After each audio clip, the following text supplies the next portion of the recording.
dapat mong makita. Nagawa mo na ba ang mga bagay na dapat mong ginawa?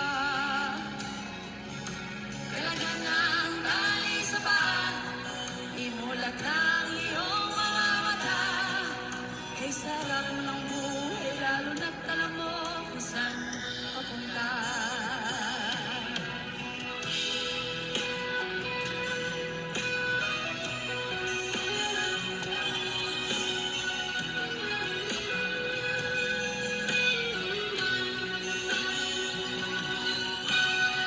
May mga taong bulag, kahit dilat ang mata. May mga taong tinatalian, sariling kamay at paa. Problema ay tinatalikdan, salamin sa mata hindi makita. Ay sarap ng Ayan po yung gising na kaibigan. So magandang hapon po sa inyong lahat. Ito po ang Thinking Pinoy Purse at Armando Cinco Talks. So dalawa po ang aking small channel. So ang pag-uusapan po natin ngayon ay tungkol po sa Senado mulit. Pinamagatan ko pong kumunoy sa Senado na hihigop pababa sa lupa o baka sa impyerno pa po. So, marami pong ganap dyan sa Senado. So, nung May 11, yung nagkudeta po, yung si Cayetano ay naging speaker. So, yung Senate po ay marami pong nangyari noon. At lumutang si Bato de la Rosa. At mula noon, marami na pong ganap dyan sa Senado.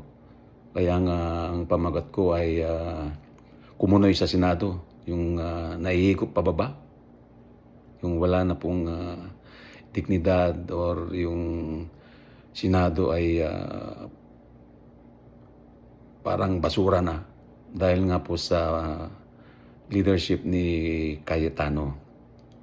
So dahil po alam natin kaya nagkaroon ng ganyang pangyari dahil sa ganid o yung talagang ganid sa pwesto, power tong si Cayetano. So common sense po, pinapunta lang niya doon si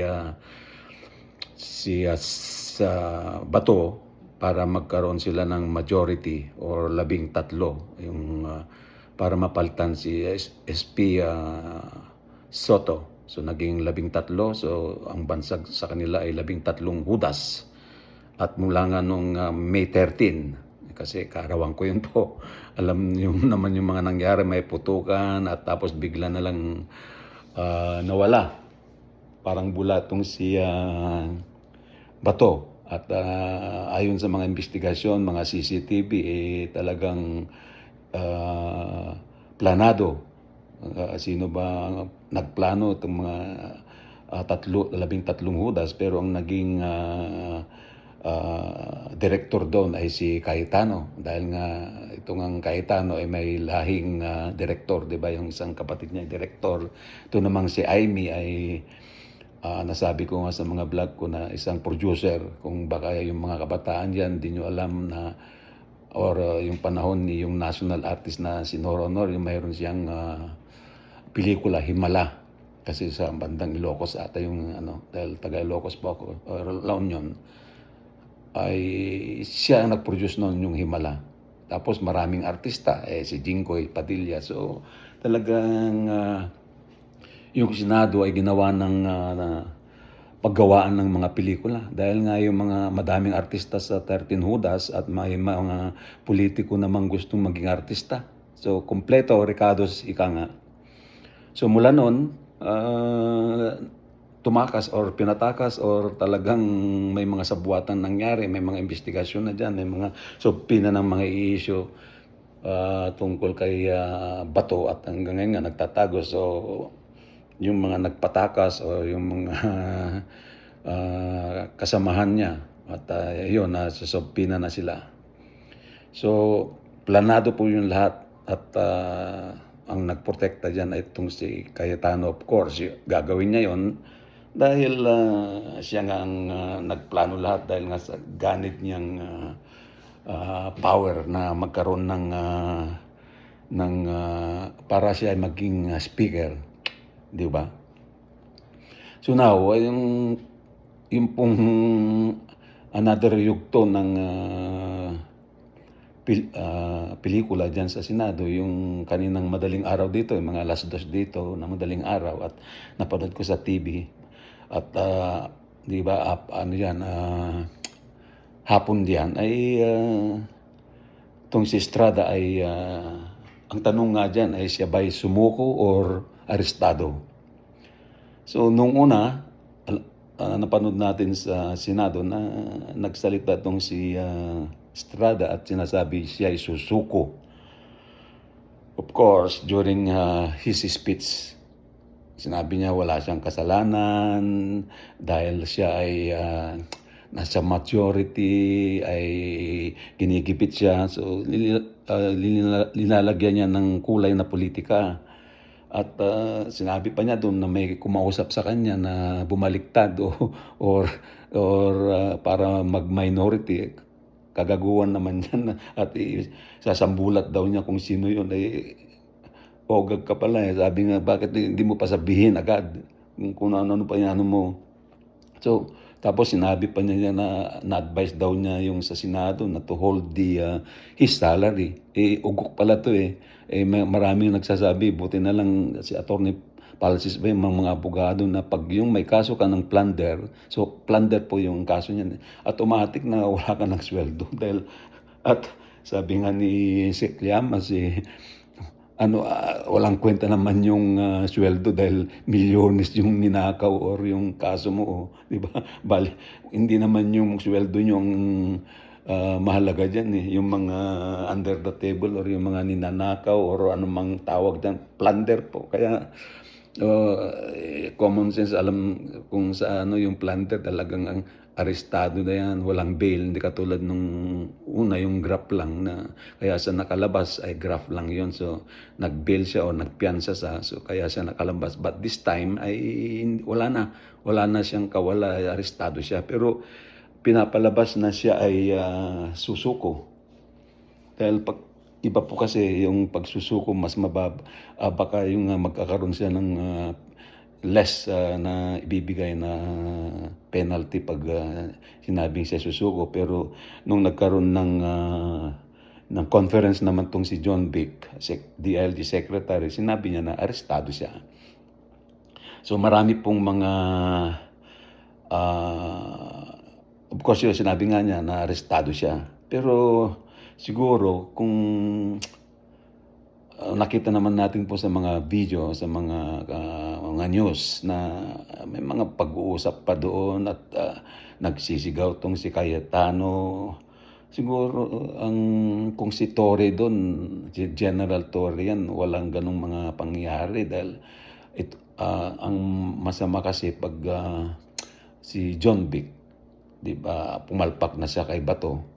Kasi politiko ito. So alam niyo naman pag politiko kasi yung hindi firm yung ano nila dahil lalo na kung may mga interest pa silang tumakbo balang araw ng mas higher level, di ba? Sa buong bansa kailangan nilang papitik-pitik or mamamang ka sa dalawang ilog yung hindi katulad ng si General Bato just to serve the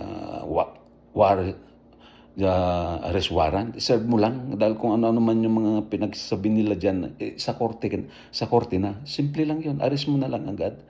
Dapat hindi na pinagbigyan ni John Vic na magsasalita pa tong si si Cayetano para serve the dapat inaresto na rin yung kaya maraming nakakamiss kay General Torre kasi ang logic which is just common sense or talaga nasa batas ay just serve the warrant. That's it. Kasi nga may Miranda right na yon o na kumuha ka ng abogado tapos sa korte na mag-uusap. Hindi during the arrest. Dahil kung yung mga simpleng tao, Hindi ho ba? Halimbawa, kumatok sa bahay mo, tapos may warrant of arrest yan, tapos na pumunta sa ano, tok, tok, tok, tok. Nandyan ho ba si Juan? Ay, tulog po. Pakigising nga po. Tapos babalik yung kung sino man yun. Ayaw po niya.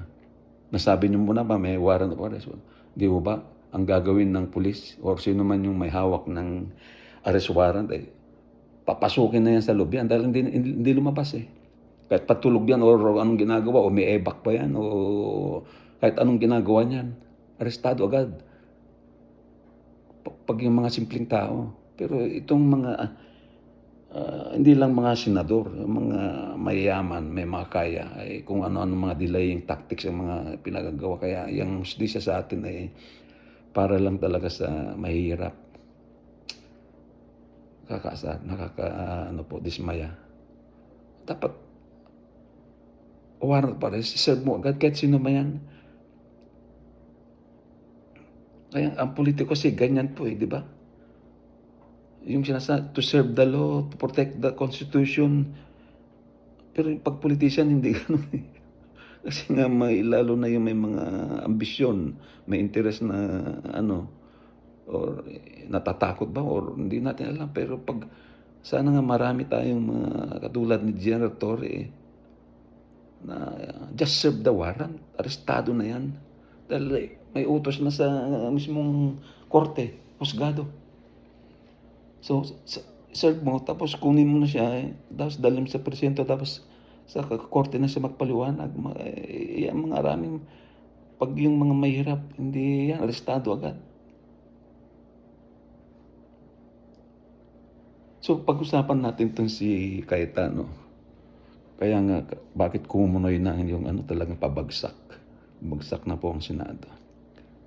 The lowest, sabi nga nila, na dati-rati daw ay yung tinitingalan nun ay ang Senado at yung mga performance rating ba or ay mataas, mas mataas sa lower house or Congress. Ngayon, baliktad, twice yung performance rating ng or pagtitiwala sa Kongreso kaysa sa Senado.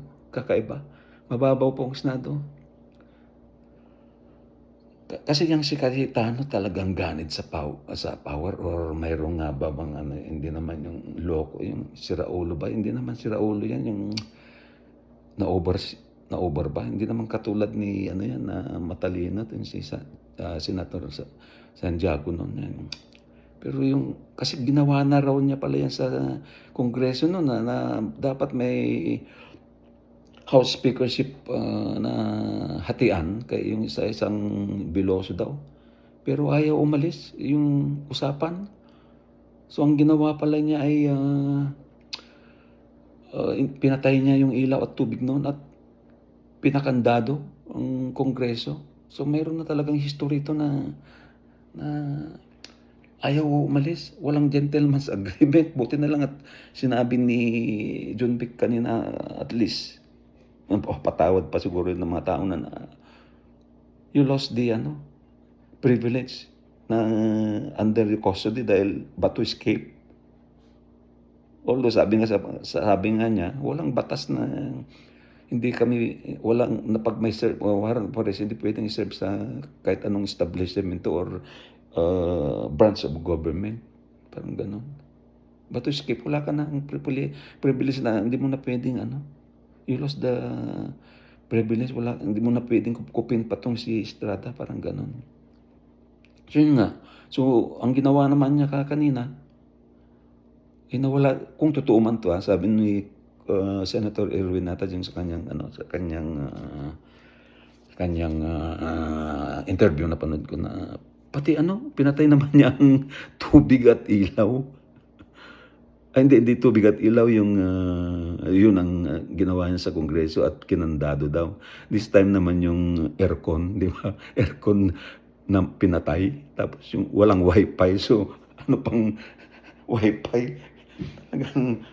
Talagang may kagaguhan ba? Or dahil yung nga gusto niya na makisentimiento sila yung mga minorities majority dahil nanawagan nga 'tong may sulat ba 'tong si na para sa lahat ng minority at saka majority na senador ay makisimpatya na dahil independent daw sila. Talaga namang independent ka sabi nga ni talaga namang, 3 branches of government are independent to each other. Legislative ka, sa executive saka yung, judicial ay oo. Pero kung merong serve warrant of arrest o sa executive yun, kailangan nilang i-serve, eh.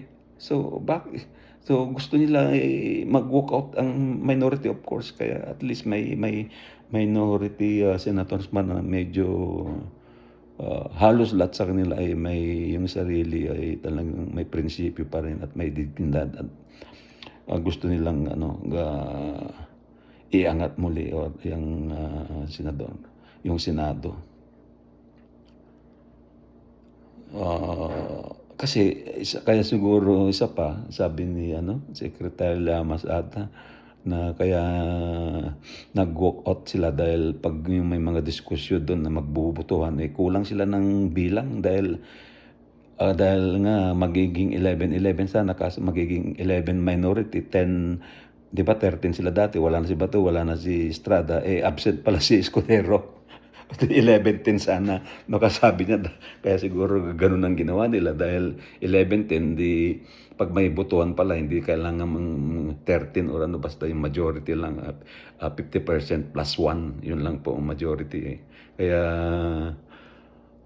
kaya kaiba 'tong si, Cayetano talaga kung ano-ano yung mga sa palagay ko 'to, antichrist ito ginagamit lang niya na yung mga Jesus, yung mga Bible verses.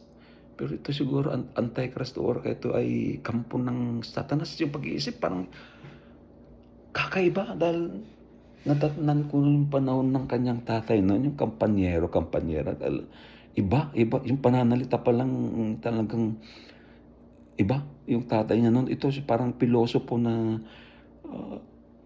alam niyo yung pilosopo na matalino pero pilosopo. Siguro 'pag ako ang kaharap nito hindi ko lang babatukan ito, sadyang kukuwelyuhan ko, dahil yung mga halimbawa kaparehas kong senador ito, kaparehas ko kung abogado 'to dahil sala yung pag-iisip. Nasisiraan na ng ba 'to or yung antichrist ba 'to?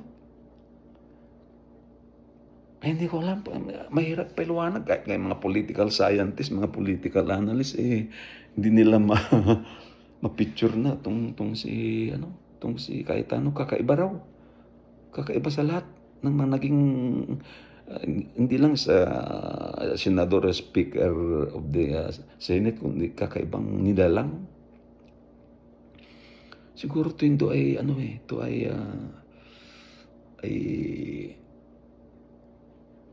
ano, antichrist or yung ano, malasatanas ang pag-iisip.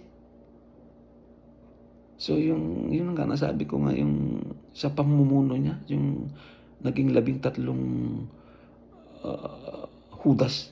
Mabuti pa nung panahon ni Jesucristo yung 'di ba, Jesus Christ plus the 12 apostles, 13. Si Judas lang kaya nga may ganyang Judas. Ang nag-Judas lang itong si ano, yung si Judas. Pero itong 13 na majority lahat Judas, Judas. Naghuhudas talaga dahil pansarili nga ang mga inisip nila iba, kakaiba sila. So balik tayo kay Estrada po, yung sabi nila ito na yung kumbaga sa basketball or ano, mga Grand Slam 'to, 3 MVP, most valuable player na 'no, pangatlo na niya. Saan ka nakakita nun? Sanay na. Magaling, 3 MVP sabi nga ni Richard Daherian ba yun? Kumbaga parang merong mga dito sa Canada meron kang multiple entry visa. Multiple entry visa na sa mga, sa husgado, sa kulungan. So talagang sanay na, labas-masok. Bilyones yung sayang mga pera tong mga ninakaw. Yan si Estrada, ganyan din si Revilla. Mga multiple entry visa ang hawak nila. Sanay. At tsaka yung Jesus Lord, sino ba yan? Si Jesus Lord Son, si Villanueva. Kung mako-convict or yung ma-arrest din ito para mga next week daw ata or the following weeks or days. Sanayin ang mga to. Magnanakaw o nagnakaw, yun ang mga kaso nila. Palubog na talaga ang yung Senado. Hindi lang yung Senado po ang nahihigop yung pababa, kundi buong Pilipinas po. Buong Pilipinas. Pinagtatawanan tayo ng buong mundo. Saan ka nakakita ng may pelikula dyan sa Senado, may takbuhan, may mismo sa Senado, mayroong nagsasab ng arrest. Parang gano'n. Ibang klaseng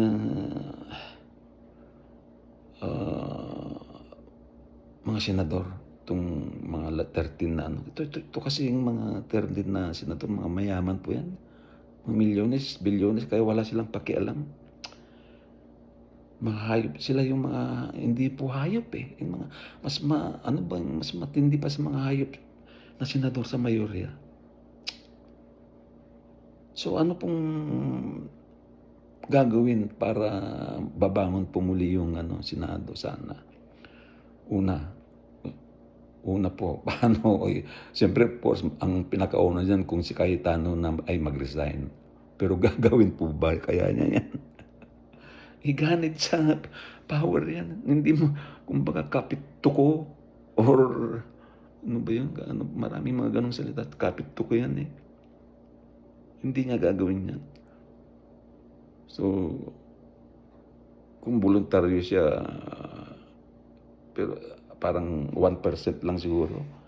Although 99% ng tao ata gusto siya mag-resign. Pero siyempre siya, kahit pa 99.99% gusto ng mga tao ay gustong mag-resign siya, kung di siya magre-resign, wala pong magagawa kaya nasa kanya. Pero I doubt 1% lang ang chance yan. Tapos sana mapalitan na siya, di ba? Parang yung isang mapalitan siya sana. Pero paano mapapalitan yan? Kailangan kasi sa ngayon 11 na, tapos 11-11 kung papasok si Escudero. So as of now 11-11 sila dahil nga nawala na yung dalawa, although kahit para maging speaker ka daw 13. So kailangan may dalawang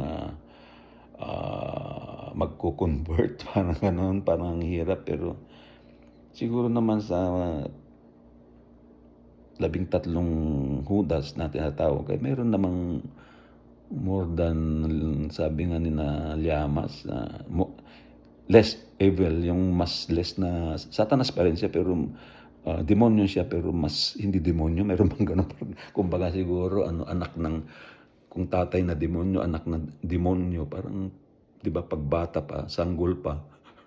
Hindi naman sanggol pwede pang magkuba. Pero kung mayroong dalawa or more na ma-realize nila na nagkamali sila yung pagpili sa mayorya. Kasi karamihan po ng nasa mayorya ay maraming kaso or under investigation. May mga kaso po Nagkataon tignan. Kasi kung mayroon talaga sa minority naman, di mayroon ng kaso yan. Or mismo yung mga majority mismong majority na magbubulgar kung may mga kaso ang minority ng senators. Pero nagkataon yung 11 na yun malinis as of now. Pero gano'n. Pero pag talagang titignan mo yung mayorya, halos lahat dun may mga kaso. Kung hindi man sila, kaso ng pamilya nila, kaso ng mga anak nila, di ba? Mga ganon. So sana may mamulat ba, or yung natitira pang hiya o natitira pang dignidad na alam nilang mali na talaga yung ginagawa ng mayorya. Kaya, so yun po, kung magkaroon po ng 13 yung minority, kailangan may lilipat na 2 or more from majority. Para gawin nila yung trabaho nila pag majority na yung sa ngayon. Iba na naghihintay ang bayan Hindi na yung sa impeachment ang isang major na usapan yan. Pero Paano na yung mga batas para sa bayan, para sa mga mahihirap na imbes na yun ang pinagtutuunan nila, pero ito iba, pelikula. Mga politiko kasi ganyan, mga ganid, hindi lang sa pera, power, lahat. Eh, ano pang so yung una sabi ko, paano mase-save pa yung Senado, yung mag-resign siya na so hindi siya magre-resign. Yung pangalawa, yung may mapalitan siya. So kailangan na magkaroon ng bagong liderato, Senate President diyan. Eh, so kailangan may dalawa or mas or more na lilipat na yung mga less na demonyo parang gano'n na alam mo naman 'pag, sa Katoliko 'di ba, 'pag magsisisi ka, patatawarin ka naman ng Diyos 'di ba, parang gano'n. So yung siguro ang pangatlo ay ano, manalangin lang. So maraming manalangin tayo marami na may at ang Diyos ang gagawa ng paraan 'di ba? Tapos yung last ko siguro yung kung hindi manoobra yung tatlong nabanggit ko, yung resign, yung bagong leadership at yung panalangin natin ay karma na rin, kakaroon ng karma. Bakit ko nasabi ngayon? Kaya karma, so parang blessing in disguise. So yung last na sabihin ko, yung blessing in disguise talaga yung pangyayari na ah, na wala, natibag o yung Uniteam. Dahil bantakin niyo kung magkasama pa yung Marcos at saka Duterte na Uniteam, ay wala pong ganyan na ano, so blessing in disguise. So yung mga pagnanakaw, yung mga ibang ano naibulgar, at least naglalabasan. At tapos yung ano nga, yung panghuli po, maraming nagsasabi na matagal yung itong tungkol sa flood control. Eh, di ba last year lang naman po yan na binulgar ni PBBM. So mag-isang taon pa. Mayroon, di ba isang taon? Di ba na maraming naikulong na mga opisyalis, tapos may mga big fishes na talaga yan. Si Revilla, si Estrada. Tapos Saldico na still nasa kung saan man.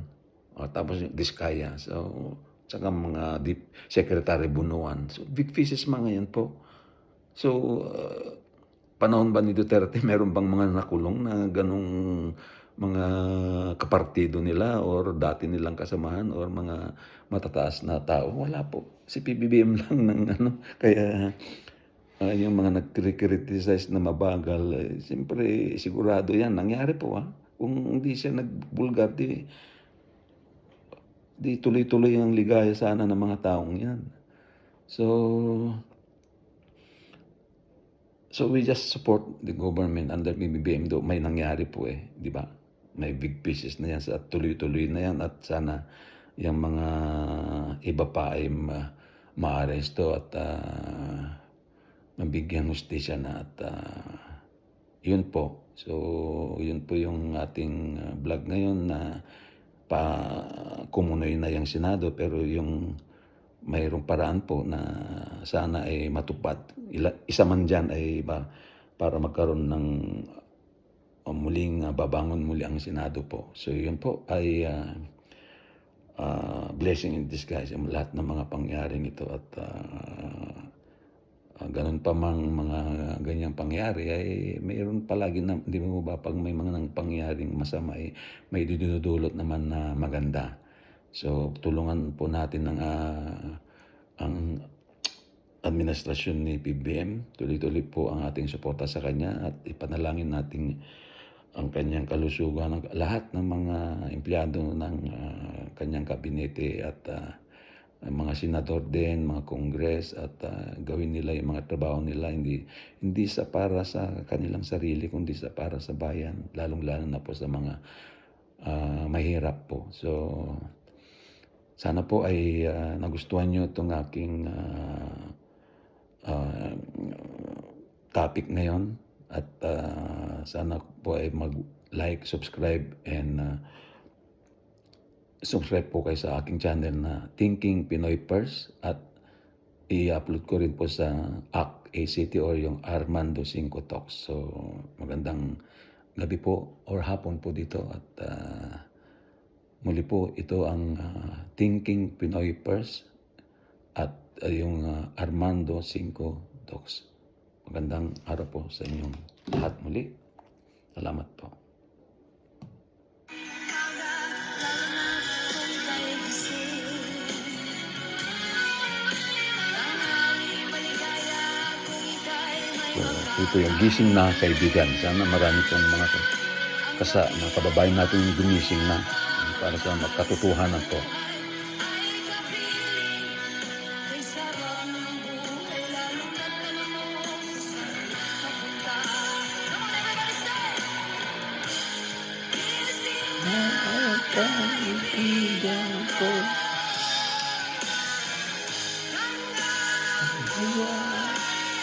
nasa'yo.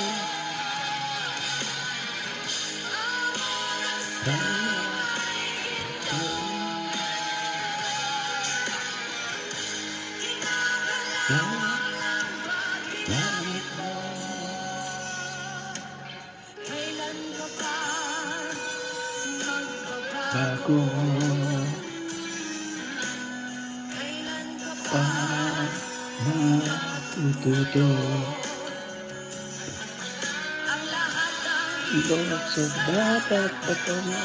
salang isipan mararating mo? Ang buhay sa mundo. Nakita mo na ba ang mga bagay na dapat mong makita?